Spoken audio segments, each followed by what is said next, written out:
Hello बच्चों, कैसे हैं आप? बढ़िया एकदम। आज हम लोग राम लक्ष्मण परशुराम संवाद का छठवां और अंतिम अंश पढ़ने जा रहे हैं। तो चलिए शुरू करते हैं आज का अंश।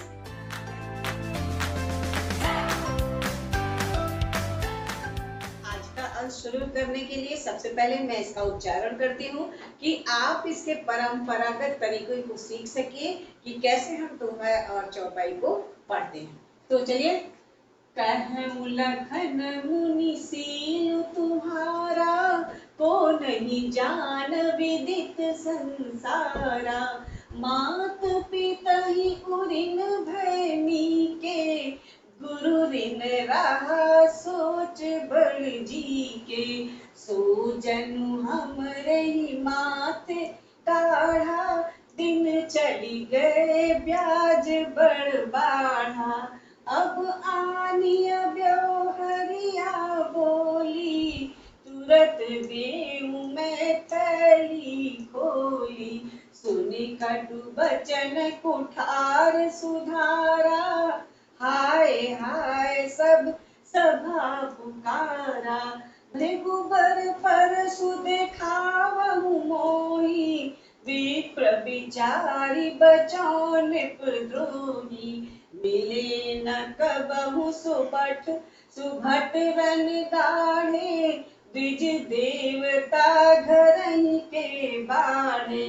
अनुचित कही सब लोग पुकारे, रघुपति शयनहि लखन निवारे।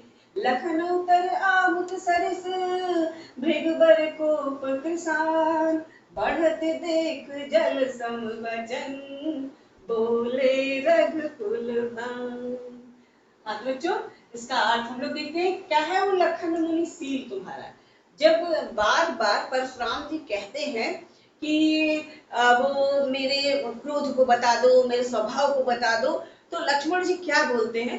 ये लक्ष्मण के ही वार्ता से ये अंश शुरू होता है। कहूँ लखन, लक्ष्मण कहते हैं कि हे मुनि, तुम्हारा सील, तुम्हारा स्वभाव, तुम्हारा प्रताप कौन नहीं जानता। यानी कि सारा कौन नहीं जानता, अर्थात सारा संसार को तुम्हारे स्वभाव के बारे में, तुम्हारे क्रोध के बारे में, सील के बारे में सब कुछ पता है। माता पिता उरिन भैनी के, सब लोगों को पता है कि तुम माता और पिता के ऋण से उऋण हो चुके हो। गुरु ऋण रहा सोच बड़ जी के, और गुरु के ऋण से कब मैं उऋण हो जाऊं, ऐसा तुम्हारे मन में बार बार ये बात आ रही है।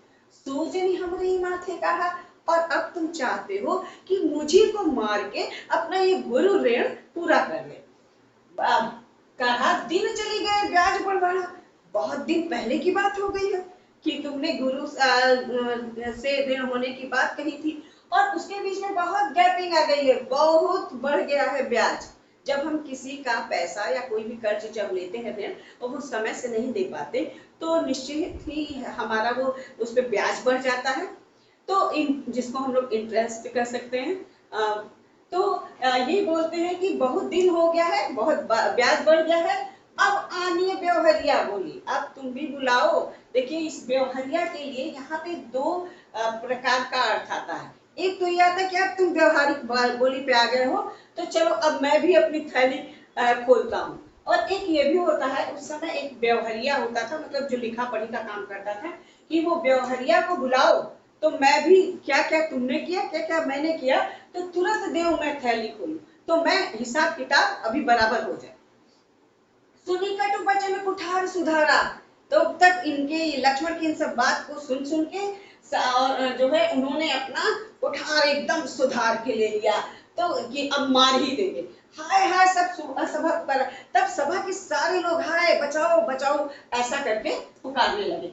दिगंबर परसु दिखावा मोही, तब लक्ष्मण फिर भी शांत नहीं रहते, कहते हैं हे भृगुवर, वर मतलब श्रेष्ठ, हे भृगुवंश के श्रेष्ठ, परसु दिखावा ही मोही, बार बार मुझको तुम अपना फरसा दिखा रहे हो। विप्र विचार बचो निपदोही, तो मैं इस राजा जनक का विचार कर रहा हूँ और इसीलिए तुम बच जा रहे हो।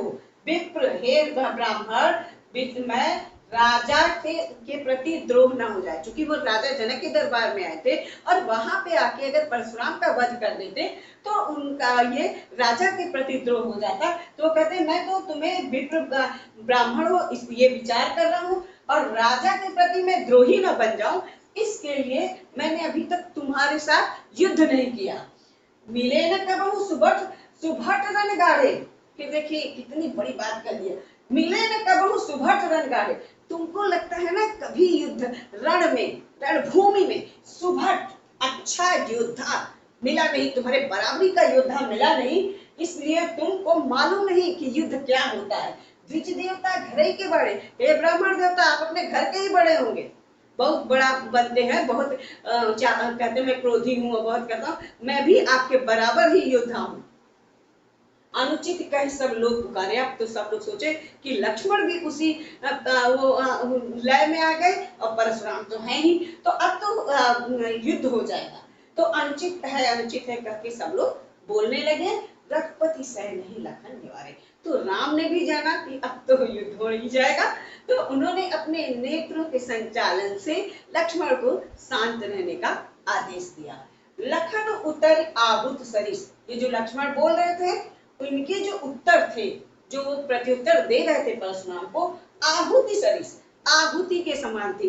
जब वो होती यज्ञ होता है तो उसमें कुछ समिधा डालते हैं तो वो आहुति होती है, तो जिससे वो आगे बढ़ती है। तो लक्ष्मण के उत्तर जो है उनके क्रोधाग्नि में, भृगुवर कोप कृषाण, भृगुवंश के श्रेष्ठ अर्थात परशुराम के क्रोध की अग्नि में आहुति के समान उनके उत्तर थे। बढ़त देख जल संवर्चन, अब राम को पता चल गया कि अब बात बहुत बढ़ जाएगी, क्रोध और बढ़ जाएगा, तो बढ़त देख जल सम, जब देखा क्रोधाग्नि बढ़ जाएगी तो रघुकुल भान, रघुकुल के सूर्य वंश के श्रेष्ठ राम जल के समान ये वचन बोले। कौन से वचन बोले इसमें नहीं है, तो चलिए इसको एक बार फिर से पूरा का पूरा दोहरा लेते हैं। कहु लखन मुनि सील तुम्हारा, लक्ष्मण कहते हैं कि हे मुनि तुम्हारे सील को, स्वभाव को कौन नहीं जानता, अर्थात सारा संसार ही जानता है। माता पिता ही उरीन भरने के, सारे लोग जानते हैं कि तुम माता पिता के ऋण से उऋण हो चुके हो और गुरु के ऋण से भी उऋण हो चुके हो, लेकिन गुरु ऋण रहा सोच बढ़ के, लेकिन अभी क्षत्रिय दिखाई दे रहे हैं धरती पे, तो तुम्हें लग रहा है कि अभी भी गुरु का ऋण बाकी है। सोच भी हमने ही माथे काढ़ा, तुम हम ही लोगों को मार करके अपना गुरु ऋण चुकता करना चाहते हो। दिन चले गए और इस बात को बहुत दिन बीत गए, इसलिए तुम्हारा ब्याज भी बढ़ गया है और उस बढ़े हुए ब्याज में तुम हम जैसे क्षत्रियों का, इतने शक्तिशाली योद्धाओं का वध करना चाहते हो। अब आनी व्यवहारिया बोली, अब तुम एकदम व्यवहारिक बोली पे आ गए हो। बुलाओ अपने व्यवहारिया को कि जो तुम्हारा और हमारा लेखा जोखा करे। तुरंत देव में थैली खोली, तो मैं भी बताऊं कि क्या तुमने गलत किया है, क्या मैंने किया है, और बात आज साफ हो जाए।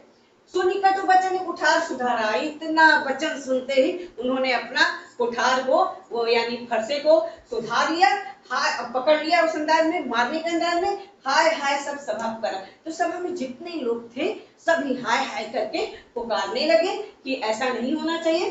भृगु मिले न, फिर भी वो शांत नहीं होते, कहते हैं भृगुवर परस दिखावे मोहि, हे भृगुवंश के श्रेष्ठ तुम बार बार मुझे अपना फरसा दिखा रहे हो।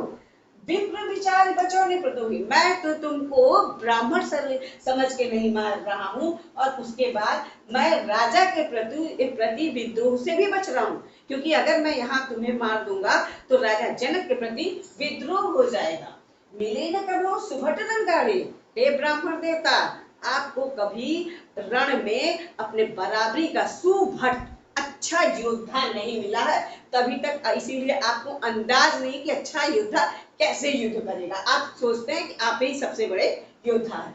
द्विज देवता घर ही के बड़े, हे ब्राह्मण देवता आप अपने घर के ही बहुत बड़े होंगे, आइए युद्ध में, तब पता चलेगा कि मैं बड़ा हूँ या आप श्रेष्ठ हैं। अनुचित कह सब लोग पुकारे, तब सब लोग अनुचित है, लक्ष्मण को रोको, उस बच्चे को रोको, ऐसा करके सब लोग पुकारने लगे। रघुपति सह नहीं लखन निवारे, तब राम ने अपने नेत्रों के संचालन से लक्ष्मण को शांत होने का निर्देश दिया।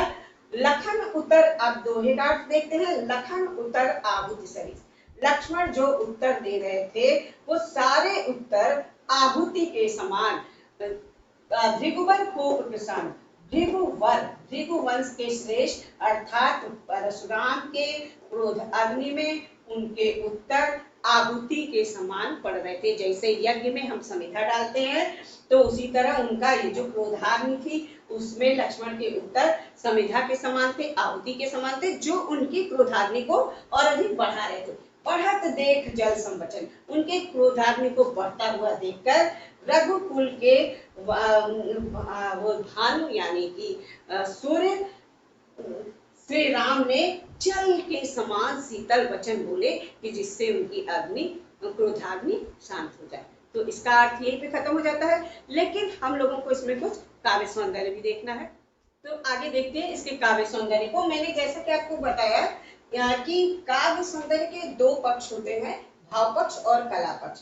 भाव पक्ष में मैं ऐसा इसलिए बताती हूँ, अर्थ लिखने के लिए कभी भी कक्षा 10 में आता नहीं है, लेकिन इस पे आधारित क्वेश्चंस होते हैं, इसलिए इसका अर्थ जानना जरूरी है और इसका काव्य सौंदर्य भी जानना जरूरी है। कभी कभी एक लाइन देके बड़े क्वेश्चन में काव्य सौंदर्य पूछा जा सकता है। अगर काव्य सौंदर्य पूछा जाएगा तो भाव पक्ष और कला पक्ष दोनों ही लिखना होगा, नहीं तो आपका जितने नंबर में वो क्वेश्चन रहेगा वो ठीक हाफ में फिर उसको चेक किया जाएगा, उसको निरीक्षित किया जाएगा।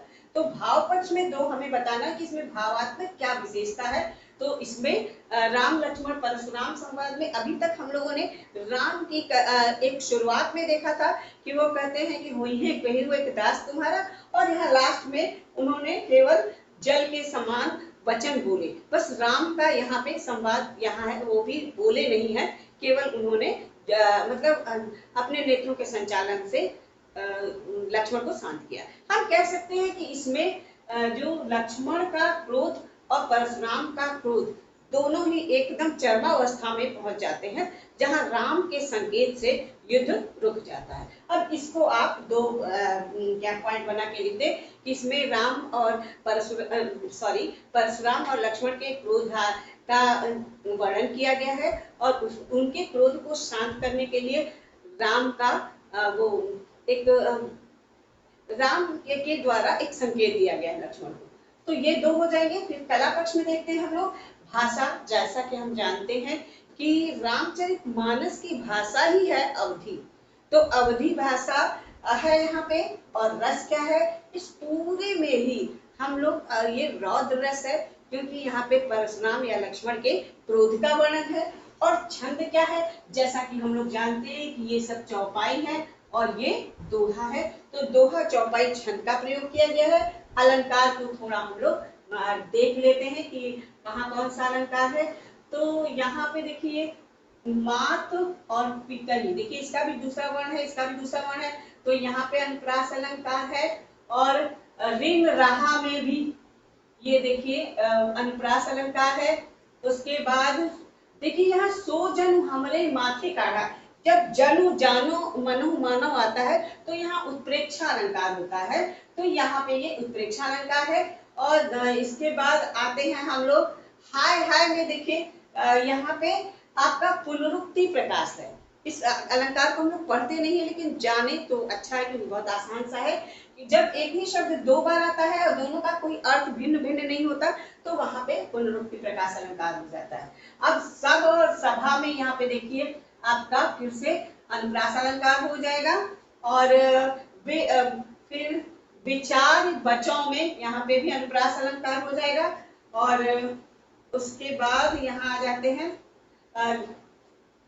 यहाँ लास्ट वाले ये जो दोहे में आते हैं, इस दोनों ही दोहे के दोनों ही लाइन में या उपमा अलंकार है। देखिए लखन उतर आहुति सरिस भृगुवर कोप प्रसान, और बहुत बढ़िया उपमा अलंकार है कि जो भृगुवर के क्रोध में जो है लक्ष्मण के उत्तर आहुति के समान पड़ रहे थे, मानो ऐसा नहीं, मानो नहीं, उनके समान उत्तर पड़ रहे थे। और उनके क्रोधाग्नि को बढ़ते देख के जल के समान वचन रघुकुल भानु यानी श्री राम ने बोले। तो इन दोनों में उपमा अलंकार है और यहाँ पे उत्प्रेक्षा अलंकार है, और बाकी हम लोगों ने ढूंढा अनुप्रास अलंकार।